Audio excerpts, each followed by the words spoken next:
আমাদের যে বুয়েটের ভাইরা আছে তারা 3 দফা অযৌক্তিক আন্দোলন দেয় এবং সারা আন্দোলনে আমাদের দেশের একটা বিশৃঙ্খলা তারা তৈরি করে। আমরা এর প্রেক্ষাপটে আমাদের নিষ্কোতে যে মব সৃষ্টি হয়েছে তার জন্য আমরা 48 ঘন্টার যে আলটিমেটাম দিয়েছিলাম, তারা এখন পর্যন্ত তার জন্য কোনো আইনত বা কোনো প্রশাসনগত কোনো ব্যবস্থাই নেয়নি। সেদিন ঘটনা হচ্ছে আমাদের মূলত বিএসসি এবং ডিপ্লোমা নিয়ে একটা সংকট চলমান, আপনারা হয়তো জানেন। তো এইটা বিএসসিরা চাচ্ছে আমাদের দশম গ্রেডটাকে উন্মুক্ত করতে, কিন্তু আমরা স্পষ্ট বলে দিছি এটা বাংলাদেশ গেজেট থেকে স্বীকৃত যে দশম গ্রেড শুধুমাত্র উপসহকারী প্রকৌশলীর জন্যই তৈরি করা হয়েছে 1976 সালে। কিন্তু তারা এই কথাটা বুঝতে চাচ্ছে না, এটাই তারা মূলত মব করে আমাদের উপর চাপাই দিতে যাচ্ছে, সরকারকে একটা চাপের মধ্যে ফেলে। নেসকোতে হচ্ছে দশম গ্রেড যে এইটা পদের সার্কুলার হয়, তো তারা বিভিন্ন যে প্রতিষ্ঠানগুলো মূলত এই সার্কুলারটা দেয় সেই প্রতিষ্ঠানগুলোতে তারা গিয়ে এভাবে যে সহকারী প্রকৌশলী প্রধান প্রকৌশলী তাদেরকে কনভিন্স করতেছে মব সিস্টেমের মাধ্যমে। কর্মসূচি সেটা হচ্ছে যে আমরা যে নেসকোতে 48 ঘন্টার আর কি দাবি আলটিমেটাম দিয়েছি, সেটা ওরা কোনোভাবে এখনো দাবি মানতেছে না।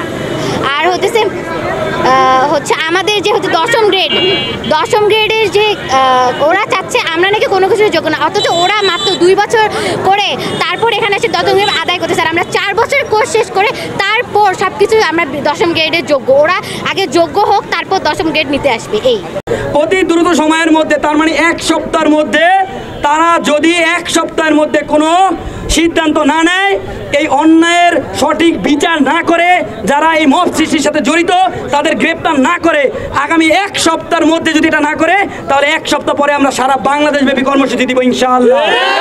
প্রকৌশলী তিনি তার মদতে রুয়েটের কিছু শিক্ষার্থী এনে অবৈধভাবে নেসকোতে মব সৃষ্টি করে। এর পরিপ্রেক্ষিতে আমাদের উপসহকারী প্রকৌশলী এবং নির্বাহী প্রকৌশলী ছিলেন যারা, তাদেরকে নিয়ে যারা চিফ ইঞ্জিনিয়ার ছিলেন তারা একটু শাসায়। এই শাসানোর পরিপ্রেক্ষিতে তিনি বাহির থেকে রুয়েটের শিক্ষার্থী এনে ভিতরে মব সৃষ্টি করে। আমরা বলতে চাই, যদি একটা অধিদপ্তরে বা কোনো প্রকৌশল সেক্টরে যদি সমস্যা সৃষ্টি হয়, তাহলে তার ঊর্ধ্বতন কর্মকর্তা আছে, তারা সেটা সমাধান করবে। কিন্তু বাহির থেকে শিক্ষার্থী এনে, বাহির থেকে লোক এনে কেন ভিতরে এই ধরনের মব সৃষ্টি করছে, সেই প্রতিবাদ স্বরূপ আমরা 48 ঘন্টার আলটিমেটাম দেই।